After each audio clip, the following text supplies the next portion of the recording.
Então bora lá, né? Por que treinar cansado?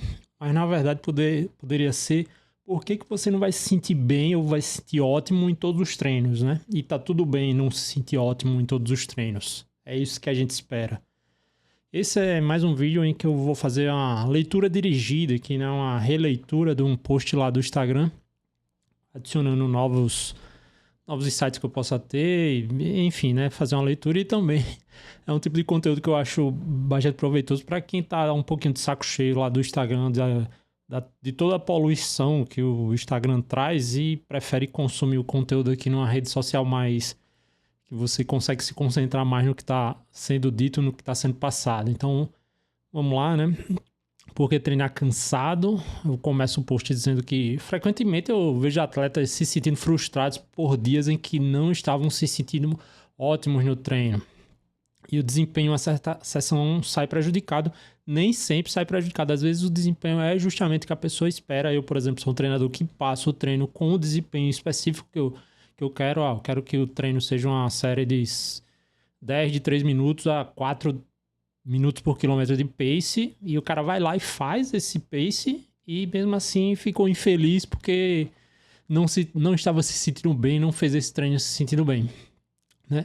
Então, terminar o treino mesmo fazendo o que era o proposto, mas por não ter se sentido bem naquele dia, né, não ter ficado feliz fazendo o treino, acabou ficando um pouquinho frustrado, e esse tipo de frustração acaba gerando uma desconfiança sobre o processo de treinamento, assim, no sentido de que eu deveria estar me sentindo feliz fazendo esse treino. Um treino de VO2 máximo aqui, que é para eu dar a minha melhor performance, era para eu terminar a minha melhor performance e me sentindo felizão, né? O treino de limiar era para eu estar super feliz, né? Não necessariamente e dificilmente isso vai acontecer justamente por causa das dificuldades fisiológicas inerentes a esse tipo de intensidade, né? Por exemplo, o VO2 máximo você acessa um estresse fisiológico, né, muito alto, um estresse cardiorrespiratório muito alto. A sua respiração vai ser exigida no limite, a sua frequência cardíaca vai ser muito alta, então dificilmente você vai terminar feliz aquele treino, vai terminar com raiva do treinador, na verdade, né? Então,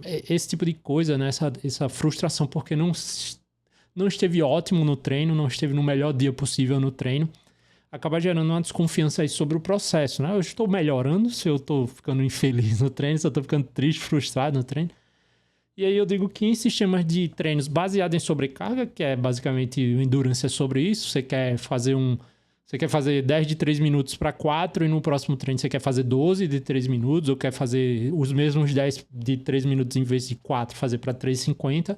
Isso é uma sobrecarga que você dá de intensidade ou de volume, né, de duração. Em sistemas baseados em sobrecarga, a fadiga é uma parte importante do processo, né? Aquela coisa da supercompensação. Você estressa, dá um período de recuperação e o corpo, quando se recupera, volta melhor, né? A parte da supercompensação, né? Os treinamentos de endurance é baseado nisso, porque o treinamento de endurance é muito baseado, né, na parte energética, né, na melhora da eficiência energética, supercompensação de estoques, enfim, né, tornar o indivíduo mais eficiente e capaz de ir um pouco mais longe a cada passo, vamos dizer assim. Dessa forma, esperar estar se sentindo ótimo todos os dias é praticamente incompatível com a evolução no desempenho. Normalmente, se você está se sentindo ótimo todo dia, é até um mau sinal, é um sinal de monotonia no treino, é um sinal que você não está dando estímulo. Para a finalidade, por exemplo, de atividade física de saúde e tal, é ok, pô, você está praticando atividade física, é ok, que você não se sinta mal, que você busque um certo afeto, uma certa felicidade todos os dias em praticar basicamente o que não estressa demais você. Mas para o desempenho, se a intenção é evoluir o seu desempenho, é essencial que você dê esse tipo de sobrecarga e que nem todos os treinos sejam feitos no melhor estado possível. Isso inclui o estado que você começa o treino, né? E o estado que você termina o treino, o estado que você se desenvolve ao longo do treino, né? Como se desenvolve ao longo do treino. Então, para entender mais sobre a fadiga e o porquê inevitável não se sentir assim enquanto está treinando certo, evoluindo, ou seja, você não está treinando errado se às vezes você está cansado, entendeu? Você não está treinando errado se às vezes você começa um treino um pouco mais cansado, né? Você está treinando certo e evoluindo. E a verdade é essa.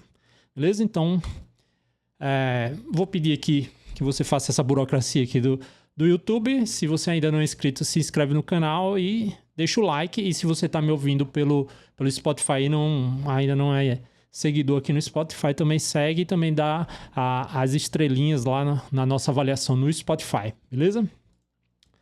A primeira coisa é o que é a fadiga, né? Definir o que é fadiga é um conceito bastante amplo, né? Engloba muita coisa, mas para o nosso contexto aqui, a fadiga vai ser definida como uma redução temporária, né? Não é a redução temporária irreversível na capacidade de um atleta desempenhar. Por que é temporária? Porque a perda, por exemplo, definitiva da capacidade de um atleta desempenhar, por exemplo, pela idade, entendeu? Vamos dizer assim, você piorou seu desempenho porque você está ficando mais velho. Então, isso aí não é fadiga, né? É um efeito do envelhecimento, por exemplo. A fadiga é uma redução temporária, né? Por exemplo, você se sentir cansado, você fazer um treino longo, né? Um longo de 3 horas, está treinando para uma maratona, faz um longo de 3 horas e no outro dia você não consegue fazer o seu RP dos 10 quilômetros. Né? Então, é uma redução temporária da sua capacidade. E ela é reversível, né? Óbvio que se for uma redução irreversível, né? Temporária e irreversível acaba tendo o mesmo sentido aí. Se for uma redução irreversível, não é fadiga, né? Outra limitação, por exemplo, limitação mecânica. Você sofreu um acidente, né? E passou a ter um encurtamento em algum músculo que causa uma limitação na sua capacidade de desempenhar, e isso aí não é fadiga, né? É uma limitação que é irreversível. Né? A fadiga é o fenômeno que limita a capacidade de produzir o trabalho que seria esperado em um estado não fadigado. Entendeu? Se você tem uma certa capacidade, por exemplo, do seu RP, e em um certo dia você não consegue esse RP, um dos fenômenos que causa isso é a fadiga. Óbvio que tem outros fenômenos. Você pode estar com uma perda de capacidade, mas a fadiga causa essa perda de capacidade. Nem toda perda de capacidade é causada por fadiga, mas a fadiga causa perda de capacidade.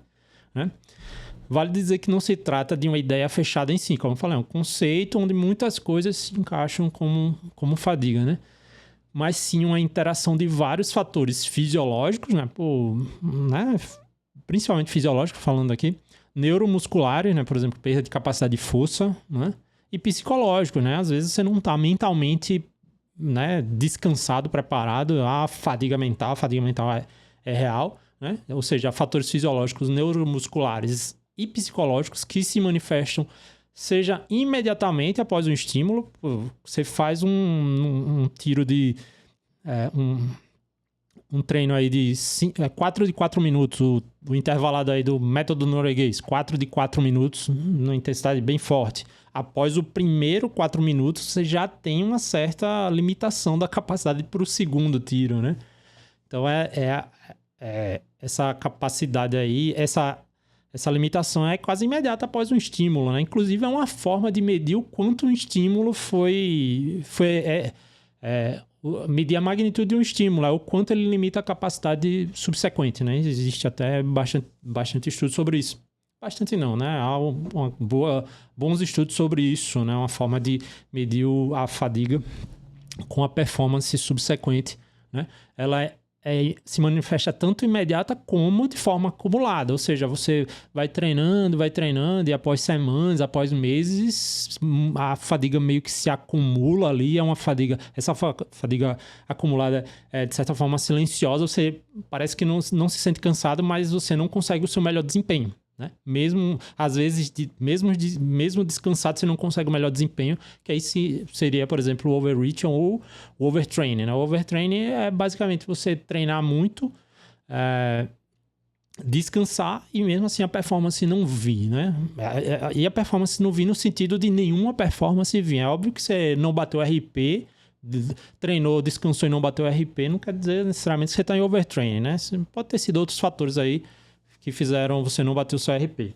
Mas quando não existe desempenho no estado treinado e descansado, quase essa é a definição de overtraining. Ou seja, tem a fadiga se manifesta imediatamente e também com o acúmulo. Né? Em outras palavras, é fadiga tanto quando você quebra num treino intervalado, como eu falei, um treino 4 de 4, você fez o primeiro forte, o segundo forte, o terceiro já quebrou e o quarto não conseguiu fazer. Então é imediato no treino. Porque fez os primeiros estímulos fortes demais, né? Ou a ideia era essa mesmo, que os primeiros fossem bem exigentes. Como quando você perde rendimento no final do ano por causa de uma temporada exaustiva, que aí seria a fadiga acumulada, né? A fadiga acumulada depois de 10 semanas de treino no bloco num ciclo específico de maratona, num ciclo específico de Ironman, né? Você começa a sentir o acúmulo, e não necessariamente, não é imediato por causa do treino que você fez hoje ou do treino que você fez ontem, é por causa do acúmulo, né? Isso seria fadiga, muito importante definir para o nosso contexto aqui. A fadiga também se manifesta em diferentes escalas de tempo, né? Tô atropelando um pouquinho aqui o assunto, né? Jogando as coisas que eu às vezes vou falar só um pouquinho mais na frente. Mas a fadiga se manifesta em diferentes escalas de tempo, né? Como já foi dito. A fadiga aguda é a que surge imediatamente, né? A fadiga causada durante o treino, que você sente durante o treino, é o que faz você quebrar durante o treino. Não necessariamente apenas a fadiga aguda faz você quebrar durante o treino, a fadiga acumulada também faz, né? Mas é essa do treino intervalado, vamos dizer assim, ou do treino do longão, o final do longão ficando difícil. Normalmente é quando a pessoa usa uma intensidade forte demais, ou nutrição não está adequada, enfim, né? A fadiga aguda surge imediatamente durante ou após o exercício, né? Como entre os intervalos de um treino intervalado, no final do longão ou durante uma prova. Essa é a fadiga aguda, né? É a que é medida, que pode ser medida, por exemplo, com a performance que você teria se fizesse um teste, por exemplo, subsequente. Vamos dizer, você faz um longão de 2 horas e faz um teste de 3 km. E no teste de 3 km, após 2 horas, você conseguiu 4 de pace.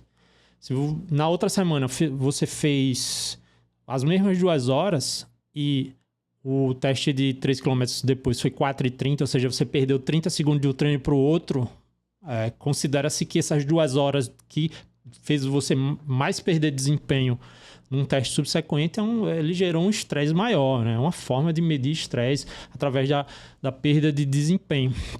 O problema não é testar, na prática não é muito testável. Faz um longão aí, depois faz um teste para saber o quanto você está cansado. É algo difícil, né? A gente acaba incorporando isso no treinamento de uma forma mais orgânica, né? Que coloca um bloco mais forte, né? De 30 minutos no final do treino, né? Coloca um longão com 30 minutos em ritmo de prova no final do treino, esse tipo de coisa, e não fazer um teste formal. Esse tipo de teste formal, ele é muito mais usado na pesquisa, né? Precisa um pouquinho de mais rigor e mais formalidade para as coisas, mas na prática a gente acaba fazendo testes meio que disfarçados ali no final do longão. E a fadiga residual, né, por outro lado, é a persistência da fadiga realizada nos dias anteriores, né? Aqui eu falei fadiga residual, né? Quer dizer, eu não falei fadiga residual, falei fadiga acumulada, né? A fadiga residual é justamente a que persiste por alguns dias, né? Normalmente causada, no caso de corrida, por exemplo, é causada pelo impacto, né? Que gera dano muscular, né? Que gera dor tardia, você faz um longão e na quarta-feira ainda está sentindo a perna dolorida, né? Aquela dor ao toque, né? Ou seja, isso limita bastante o desempenho e também causa dor, né? Mas se resolve aí entre 24 e 48 horas ou 72 horas se o esforço realmente foi muito acima do que você estava preparado, né? Se você saiu de 1 hora para 2 horas no treino mais longo, e aí essa fadiga residual aí que se resolve nos dias seguintes vai demorar um pouco mais para se resolver. E também é testável através de desempenho ou através de testes, por exemplo, neuromusculares, que é testar a força, né? Qual a sua capacidade no agachamento descansado e qual a sua capacidade de agachamento imediatamente após um treino longo de corrida, no dia seguinte, 3 dias depois. E a gente sabe que a força é uma das capacidades que mais demora a voltar quando você danifica os músculos, né? E é por isso que o polimento de corrida precisa, né, de maratona precisa ter um tempo considerável aí, porque você precisa restaurar essas capacidades. Então, a fadiga aguda e a fadiga residual são inerentes e praticamente inafastáveis da prática regular do exercício físico. Faz parte do exercício físico, na verdade, aqui eu diria que faz parte da prática do treinamento, né? Do treinamento esportivo. Você treinar, gerar fadiga aguda e gerar fadiga residual às vezes, né? Faz parte do treinamento isso, né? Então, você não... É aquela coisa da frustração. Pô, se você tá num treinamento para Ironman, fez um bloco pesado no fim de semana, longo de 5 horas, com transição com 40 minutos, depois correu 2 horas no outro dia. É esperado que na terça e na quarta-feira da outra semana você ainda esteja com as pernas pesadas. Então, só que isso não quer dizer que você não deva treinar na terça e na quarta-feira, ou não deva fazer o treino que está programado, entendeu? Então, isso é inerente e inafastável do treinamento. Óbvio que tem a faixa ótima aí de como isso deve funcionar, e aí é por isso que você precisa ter um bom treinador, né? E às vezes o treinador precisa dar aquela empurrada na pessoa, cara, vai lá e faz mesmo assim, né? E aí é aquele caso, são os feedbacks que eu mais recebo, né? Hoje eu não estava me sentindo bem e fez o treino, cumpriu o treino, né? Aí o treinador vai lá e comenta, pô, treino top hoje, treino top. É isso que faz a maratona, entendeu? É esse treino aí que tá fazendo você ir terminar o Ironman ou melhorar ter o seu sub, entendeu? Esse tipo de fadiga aguda e residual pode se manifestar em maior ou menor magnitude, dependendo de fatores como experiência e histórico do atleta. Óbvio que o atleta que tem muito mais experiência na corrida, por exemplo, vai sofrer menos quando fizer um treino que vai gerar mais impacto, vai gerar mais dano muscular, né? Principalmente treinos com descida, né? A modalidade praticada, a corrida principalmente gera muito mais fadiga residual, mas a gente pode dizer que o ciclismo, por exemplo, pode gerar muito mais fadiga aguda, porque um ciclista pedala 3, 4, 5 horas com muito mais frequência do que um corredor corre 2 horas, né? Então, a modalidade também, né, tem muita influência aí no tamanho, né, na magnitude da fadiga que vai ser gerada. Aí, se essa modalidade gera impacto, né, principalmente a corrida, por exemplo, o estado nutricional, né, você correr com um tanque vazio danifica demais o músculo, demora muito mais para recuperar. A nutrição também pré e pós, né, também influencia demais, né, em como você vai fatigar. Assim, é importante treinar cansado, tá tudo bem, o post é sobre isso, né, o texto é sobre isso, o vídeo e o podcast é sobre isso, mas tem que ter cuidado de que você não deve se arrastar ao longo do treino. Talvez treinar cansado é importante, mas se arrastar no treino é algo que deve ser evitado, se arrastar. E o que é se arrastar? É algo fácil de fazer, aquele longão que você começa, em vez de você não consegue nem correr mais 5 minutos contínuo no final nos últimos 30 minutos do longão. Pô, você tá só se arrastando, você não tá treinando efetivamente nada, até porque é uma prática que você não quer realizar na prova. Você não quer realizar isso na prova, então não serve muito treinar isso. A menos que seja uma estratégia, né? Por exemplo, você vai para um Ironman sem muito volume de corrida, o caminha-corre, né? O walk and run, é uma estratégia que deve ser considerada para a prova. Então, você deve já treinar isso, mas você não deve precisar fazer isso no treino por necessidade, vamos dizer assim, né? Você tem que fazer com intencionalidade. O estado de hidratação, né? Igualmente, né? E também a duração e a intensidade da sessão do treino que foi realizado. Os treinos mais longos, os treinos mais intensos têm um potencial de gerar fadiga. Eles trabalham em sistemas, vamos dizer, sistemas fadigológicos, né? Estou inventando isso agora, diferente, né? O treino intenso fadiga certas coisas e o treino longo fadiga outras coisas, né? Então essas são as escalas de tempo da fadiga, né? Fadiga aguda, fadiga residual e também a fadiga acumulada, que é aquela fadiga que eu falei, no fadiga de médio e longo prazo, né?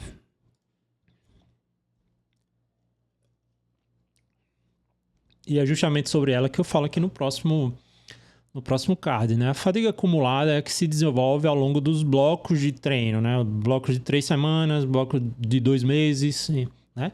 Devido à demanda de sustentar cargas de treino pesadas, semanas e meses. E geralmente precisa de recuperação mais prolongada para que o desempenho desejado ocorra. A fadiga residual é aquela que você faz o bloco no fim de semana, faz um off na segunda e já treina na terça-feira, já treina na quarta. E normalmente esse tipo de recuperação pode não ser suficiente para fazer você voltar para a sua melhor performance possível. E isso não é o desejado, a gente quer a melhor performance possível só na prova, né? Mas já coloca você em boas condições para treinar ou nas condições desejadas para o treinamento, como eu falei. A gente quer, às vezes, que você treine lá na terça, faça um treino forte e cansado. A gente quer isso, às vezes, né? Só que essa fadiga acumulada, ela precisa mais recuperação. E aí é a fadiga, talvez, se for bem programada, é a fadiga que talvez você precise de 2 semanas de recuperação, que é justamente o polimento da prova, né? Ou às vezes precisa de 1 mês, 2 meses de recuperação, então, não necessariamente descanso total, né? Mas precisa de uma boa recuperação após você fazer a prova-alvo, após você fazer o Ironman, após você fazer a sua maratona. E aí tem aquele período transitório, né, de treinamento.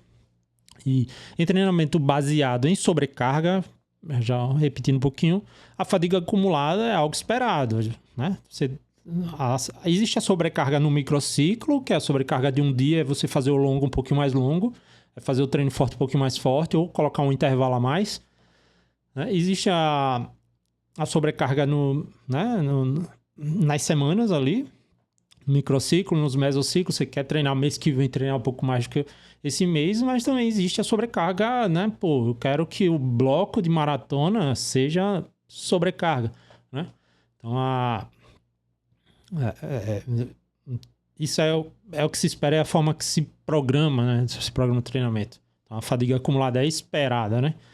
É ela que usa, e é justamente a fadiga acumulada que os atletas costumam confundir com o estou piorando, né? Pô, eu tô acumulando fadiga, tô ali as 6 semanas da minha prova-alvo e eu tô cansado e não tô conseguindo, às vezes, fazer coisas que eu fazia, que eu fazia algum tempo atrás. E aí o cara começa a pensar, pô, tô piorando, tô treinando mais, fui na Nutri, tô fazendo dieta, tô não sei o quê, e algumas coisas eu tô piorando. Normalmente é o que as pessoas pensam, né? E aí isso é justamente a fadiga acumulada. E as pessoas sentem isso no meio do ciclo e começam a ficarem piradas, né? E normalmente isso se resolve no polimento. Se as coisas derem certo, a fadiga acumulada que você acumulou num ciclo de treinamento para uma prova longa, né, vai ser resolvida no polimento. Já a fadiga crônica, né, eu falei um pouquinho na verdade eu dei uma misturada já quando eu falei alguns minutos atrás, falando de overreach e overtraining, como se fosse fadiga acumulada, mas na verdade isso aqui já seria a fadiga crônica, né? Reflete um estado frequentemente associado ao overreach e overtrain. Overreach seria algo que se você consegue resolver com um descanso mais curto, e overtrain precisa, às vezes, de muito mais tempo, de uma intervenção muito maior, no qual o prejuízo no desempenho persiste mesmo com descanso. Como eu falei, né? O prejuízo no desempenho normalmente é o diagnóstico, é a forma de dar diagnóstico de overtraining. A pessoa que treina, descansa e tem um prejuízo grande no desempenho. Vou repetir aqui porque é importante para não ficar parecendo o cara que não bateu o RP, era para correr o 10 para 38, correu para 39, eu tô com overtraining. Não, é você treinar para correr para 38 e fazer 52, entendeu? É você treinar para fazer sub 10 e não é quebrar na prova, é não ter desempenho na prova. São coisas diferentes, não é só quebrar, às vezes são coisas que não estão... coisas do dia, né? É você não ter desempenho nenhum. Esse é o overtraining, né?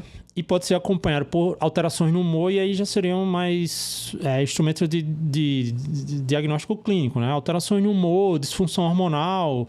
problema imunológico, né? Eu botei doença aqui para encurtar, né? Mas basicamente a pessoa que está em overtraining vai ter bastante problema imunológico, embora o diagnóstico seja feito através da perda de desempenho, né? É o padrão ouro. E geralmente a fadiga crônica é causada mais por deficiência de recuperação, né? É a pessoa que treina,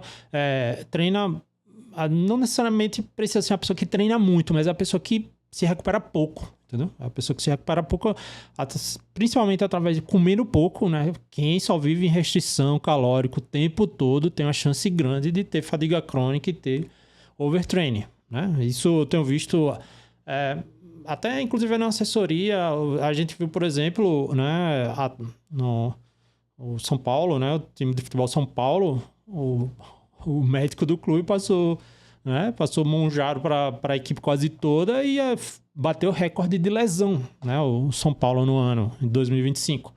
Então, tem que ter muito cuidado com essa coisa de achar que é lutador de MMA e tem que bater um peso para a prova. Você não tem que bater o peso, você tem que garantir, você tem que estar leve, né, óbvio, para correr, né, mas você tem que garantir as adaptações decorrentes do treinamento. Então, não é só sobre peso, né? Aí você tem que estar leve, mas garantir que o seu corpo se adapte ao treinamento. Para se adaptar, você precisa se recuperar.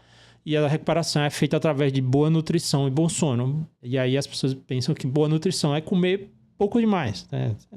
Enfim, né? As coisas de rede social, de influência no mundo, geram essa visão do mundo, né? E aí o pessoal usando Monjaro durante ciclo específico de prova, entendeu? Porque eu quero dar uma segurada no meu peso, ajustar o peso. Não faz isso, pelo amor de Deus, né? É uma boa forma de ter overtraining. É uma ótima forma de ter overtraining, né? A fadiga crônica é basicamente uma adaptação negativa ao processo de treinamento, né? Que é a mal adaptação. A gente treina para gerar boas adaptações, a gente treina para gerar mitocôndrias, a gente treina para melhorar a endurance muscular, a parte enzimática, criar capilares sanguíneos. Isso tudo são adaptações positivas que melhoram o nosso desempenho, né? Melhoram fatores fisiológicos que melhoram o nosso desempenho em longa distância. Mas a gente pode também causar adaptações que sejam negativas. E uma disfunção hormonal, né? Prejuízo no sistema imunológico. E essas são adaptações negativas. A gente está sempre adaptando. Ou revertendo, né? Adaptando ou desadaptando, vamos falar assim, quando a gente treina. As adaptações podem ser positivas, né? Ou pode ser um estado neutro de manutenção, né? E em alguns aspectos, se você está mantendo, você está melhorando, né? Em alguns aspectos. Vale lembrar que o tempo, né? O envelhecimento, o tempo gera desadaptação se você não estiver mantendo. Então, manter, na verdade, contra uma força tão forte como é o do destreinamento através do ficar parado, então manter, na verdade, a gente está melhorando, né? Vendo de certa forma. Então, e existem as adaptações negativas, né? E a fadiga crônica, overtraining, né? O overtraining, principalmente, é uma adaptação negativa ao treinamento. Então, coma bem, durma bem, é o básico, né? A fadiga a partir do seu ponto de origem, né? A fadiga também pode ser classificada quanto ao local onde ela acontece, assim, né? Onde ela tem a origem no sistema nervoso, isto é, em que local do sistema nervoso o processo de fadiga, o fenômeno de fadiga foi desencadeado. Aqui no caso, a fadiga central e a fadiga periférica, né? A fadiga central está associada à redução da ativação voluntária do músculo, ou seja, a diminuição, né?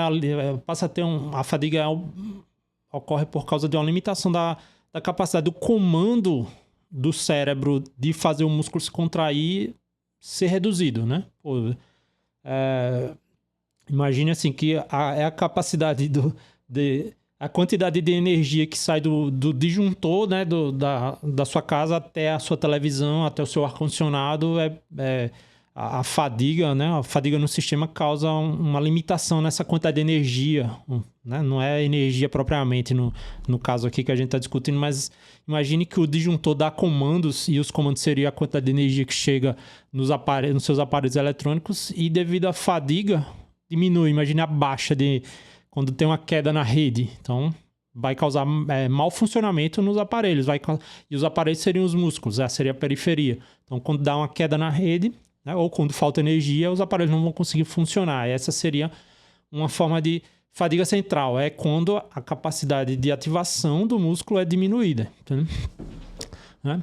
E aí que é causada por diminuição do drive do córtex motor, né? Basicamente quem manda os comandos, né? Havendo comprometimento do disparo dos motoneurônios, né?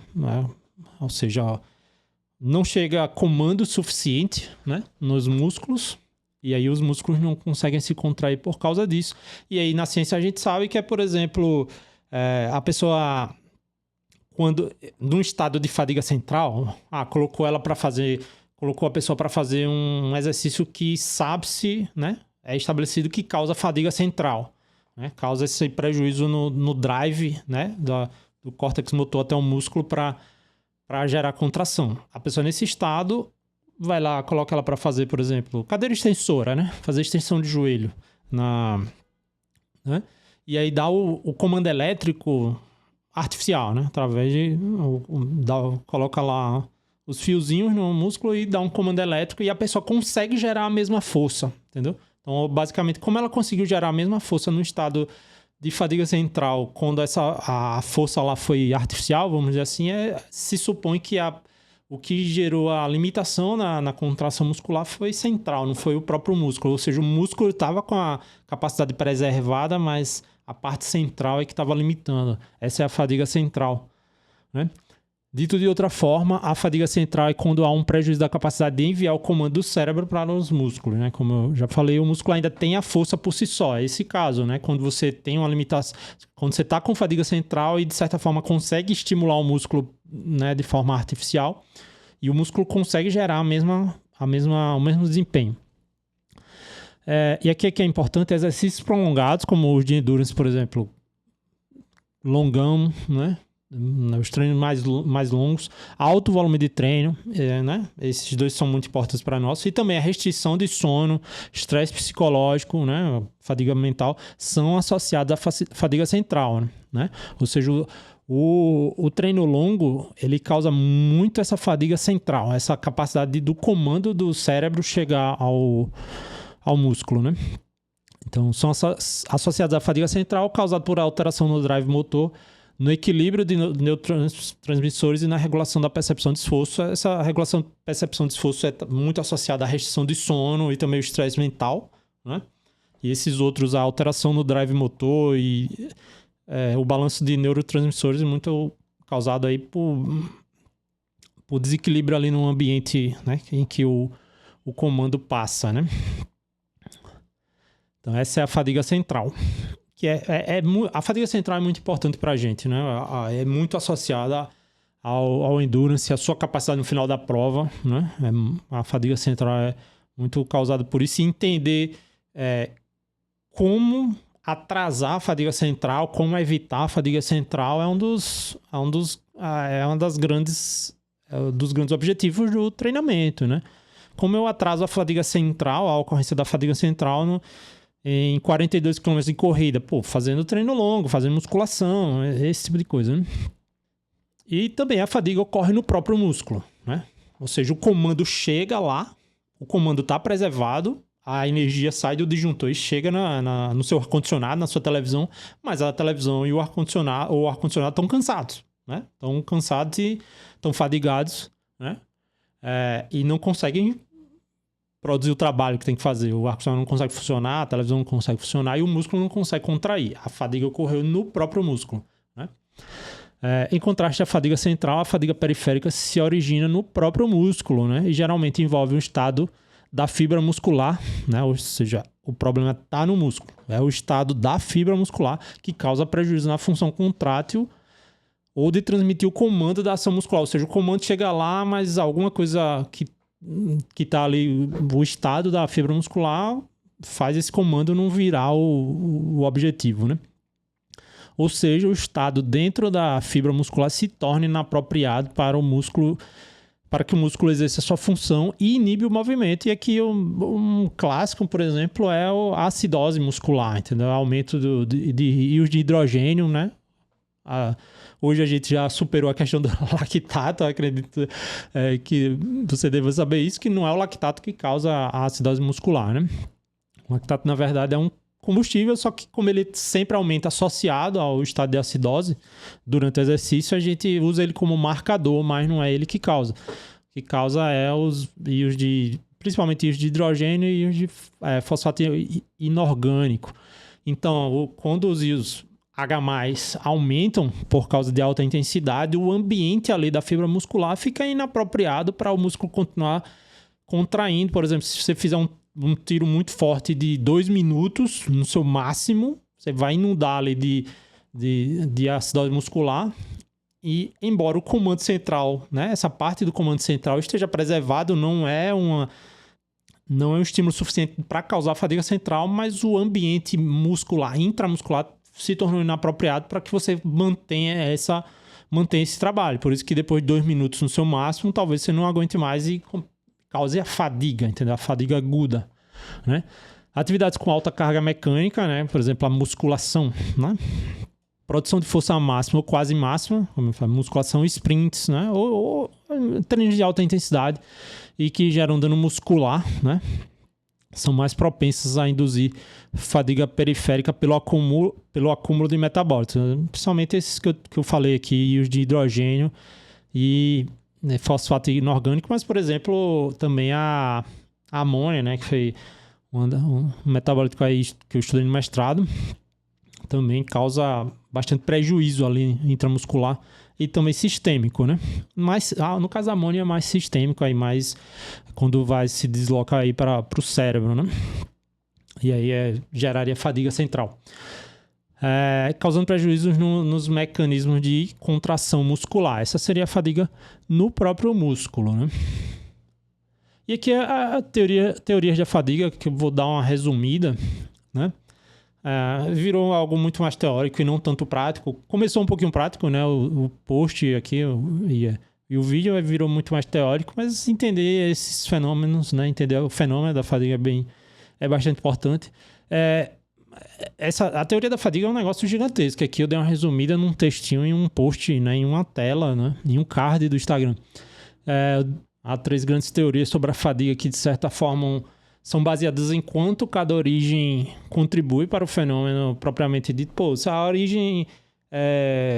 nessa teoria, a origem é basicamente num músculo. Nessa outra teoria, a origem é basicamente central. Nessa outra teoria, a origem é meio que misturada, né? Então, eu entendo dessa forma que cada teoria é basicamente o quanto cada ponto contribui, né? A teoria da catástrofe metabólica, né, sugere que a fadiga depende basicamente da falha em um sistema fisiológico específico levado ao seu limite. Por exemplo, a fibra muscular foi levada ao seu limite e a acidose muscular aumentou tanto que se tornou impossível continuar com aquele esforço e aí causou a fadiga. Essa é a teoria da catástrofe. O músculo se tornou um ambiente tão inapropriado para continuar se contraindo que não há outra opção que não seja parar o exercício ou diminuir a intensidade. Essa é a teoria da catástrofe. No nosso caso, né, a causa da fadiga seria essencialmente periférica, né, devido ao acúmulo de metabólitos nos músculos. Basicamente, todo mundo quebra porque acumulou lactato, né? Vamos dizer assim, né? Toda quebra seria isso. Só que aí, qual o problema, né? Pegar alguém que, por exemplo, terminou uma maratona, vai lá e mede os metabólitos e nenhum metabólito está muito alterado. O lactato está ok, enfim, né? Não parece ter sido aquilo, mas não parece que foi uma catástrofe muscular que fez a pessoa fadigar, né? Esse é um problema apontado nessa teoria da catástrofe metabólica. A outra teoria, a teoria do governador central, que é famosa pelo seu criador, Tim Noakes, vai na contramão. Ela coloca o foco da fadiga no cérebro. Ela diz que o cérebro é quem regula o fenômeno da fadiga baseada em informações que a periferia manda para ele, entendeu? Os músculos estão o tempo todo mandando esse feedback, tá doendo, a acidose está alta, né? Enfim, os músculos, o pulmão, enfim, o coração, né? Tá todo mundo mandando o tempo todo informações para o cérebro, mas é o cérebro que decide se você quer continuar ou não, né? O cérebro é o governador central do exercício, né? Então, é o cérebro que regula o fenômeno da fadiga baseado em informações recebidas do sistema, né? Vamos dizer assim. Ou seja, não é o músculo que falha, mas é o cérebro que diminui o comando para proteger o músculo, né? O músculo tá o tempo todo dizendo, tá ruim, o músculo... Beleza, então para aí que a gente não quer se prejudicar, né? Essa é a teoria do governador central. E no centro fica a teoria a psicofisiológica, aí o seu criador, Dr. Marcora, né? Que de forma resumida, né, sugere que o foco da fadiga seria basicamente o cansaço mental e a percepção de esforço, né? A percepção de esforço se tornou tão grande, a percepção de esforço se tornou tão alta que você prefere desistir do exercício. Basicamente é isso, né? A motivação diminui, ou seja, é uma mistura de psicologia com fisiologia, né? Uma teoria psicofisiológica, ela não diz que é só o cérebro que manda, mas é mais sistêmico, vamos dizer assim. A teoria psicofisiológica. Então, são essas 3 teorias. O problema está no músculo. É o músculo que decide parar, o outro é o cérebro que decide parar, e o outro é meio que aspectos mais mentais, né? Mais mentais, mais de percepção, perceptivos, mais de motivação que decide parar, né? E aqui, voltando a aspectos mais práticos, né? Você deve se preocupar sempre com a fadiga. Pô, tô cansado. É o que eu falei, a pessoa quer treinar sempre bem, né? Quer começar o treino leve. Pô, o treino leve estava pesado, né? O treino forte cansou. Não é isso que se busca, né? Então, períodos de fadiga bem gerenciados são necessários para a adaptação positiva ao treinamento. Por tudo que eu já falei anteriormente, né? Faz parte do processo sentir essas fadigas, né? Sentir que nem sempre está no seu melhor, vamos falar assim. Então, a principal preocupação não deve ser a presença da fadiga durante um ciclo, né? Você não deve se preocupar em nunca estar fadigado. Mas se essa fadiga se acumula mais rapidamente do que o atleta consegue se recuperar ou se adaptar. Então, cara, o problema não é sentir fadiga, é se você não consegue se recuperar. A sua capacidade de recuperação, e a gente fala a capacidade de recuperação como se fosse algo muito inato, assim, né?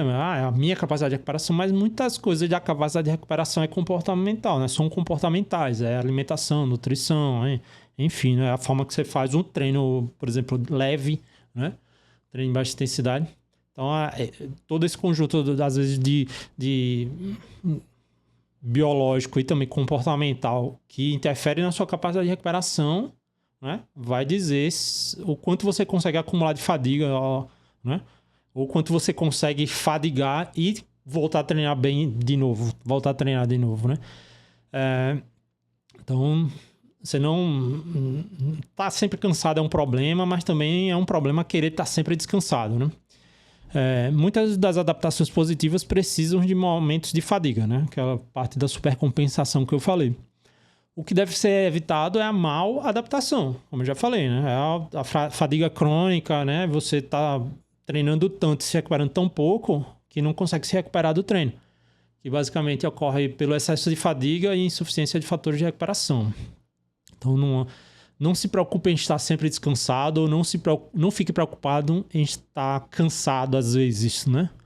Faz parte do processo. O problema é, se está sempre descansado, se você está sempre se sentindo ótimo, talvez seja uma falta de estímulo, mas também seja o desejável, né? Talvez você não queira uma evolução, né? Não queira pagar esse preço, vamos falar assim. E também estar sempre cansado é um problema, né? Que nem sempre é por treinar demais. Às vezes é por não dormir, por não comer bem. E aqui uma resolução mais prática, né? Devo treinar cansado? Eu falo, em algumas situações, sim. Né? Em algumas situações a gente quer que você treine cansado. A gente quer que você faça um treino de ritmo, né? Um treino tempo run na quarta-feira com as pernas cansadas, porque é isso que você vai sentir no final da maratona, entendeu? A gente quer que você treine ritmo, ou às vezes faça um treino de limiar com as pernas que você vai estar no final da prova. É importante treinar isso, né? É importante sentir isso. Se você nunca sentir esse tipo de coisa em treino, quando vier na prova, cara, você vai parar. Você vai diminuir, você não vai sustentar o ritmo, entendeu? Então, a fadiga é uma consequência natural da exposição à carga de treino e faz parte do processo. Isso aqui já até ficou repetitivo, né? Em muitos momentos, treinar cansado não é só aceitável como é necessário para gerar o estímulo. Mas repetitivo também. Você deve treinar cansado se essa fadiga estiver alinhada com o objetivo do ciclo e do treino do dia, né? Pô, faz sentido que eu faça um treino de ritmo na quarta-feira, cansado, faltando 8 semanas para a maratona? Pô, faz sentido. Faz parte da demanda que você quer treinar, né? E também, é claro, se você for capaz de se recuperar desse treino. Pô, se eu fizer esse treino, eu vou conseguir treinar de novo no dia seguinte, fazer os treinos que eu tenho que fazer nos próximos dias, ou vou acumular cansaço demais a ponto de até me lesionar, né? Em vez de devo treinar ou não quando eu tô cansado, é mais útil perguntar como eu devo treinar hoje, né? E aqui é algo que eu tento, né, como treinador, sempre passar esse tipo de coisa, que é, cara, você tem que aprender a tomar as boas decisões, né? Você tem que aprender a tomar boas decisões a respeito do seu programa de treino mesmo, que seja um programa individualizado, que o treinador acompanhe de perto, né? E personalize e diga no dia o que você pode fazer ou não, estando cansado. Você ser capaz de tomar boas decisões a respeito do seu treino é muito importante. Isso você precisa tomar, às vezes, decisões ruins. Quando você toma uma decisão ruim, o treinador vai lá, orienta. Nem todo mundo gosta de levar, de ouvir esse tipo de orientação. Cara, hoje eu acho que você deveria ter descansado. Hoje você deveria descansar. E o cara, não, eu quero treinar. Enfim, né? Hoje você deveria ir lá e forçar, né? Então, como eu devo treinar hoje? Como eu devo treinar quando eu estou cansado? Ou perguntar ao treinador, bicho, hoje eu não estou me sentindo bem. Vale a pena fazer esse treino dessa forma? Cara, vai lá e tenta ver o que sai. Às vezes, com 10 minutos de treino, passou, entendeu? Enfim, né? Isso tudo significa manter o treino. Ou seja, aliás, isso pode significar manter o treino, reduzir a intensidade do treino. Pô, vai lá e tenta fazer o treino, entendeu? Aí faz os 10 de 3 no limiar, entendeu? Sofrendo. Reduz a intensidade do treino. Cara, tenta fazer o treino, mas reduz um pouco, né? Ou reduzir o volume. Era uma hora e meia, faz 1 hora, entendeu? O pior, às vezes, é não fazer, mas às vezes o melhor é não fazer também, né? Ou até mesmo largar o treino. Não fazer o treino, muitas vezes, é uma boa opção, principalmente no caso de doença, né? Não fazer o treino doente é sempre a melhor decisão. Para finalizar, se há situações em que se deve treinar cansado, tem situação que se deve treinar cansado, então é porque há situações em que é melhor descansar, é melhor não fazer nada. É isso. Então,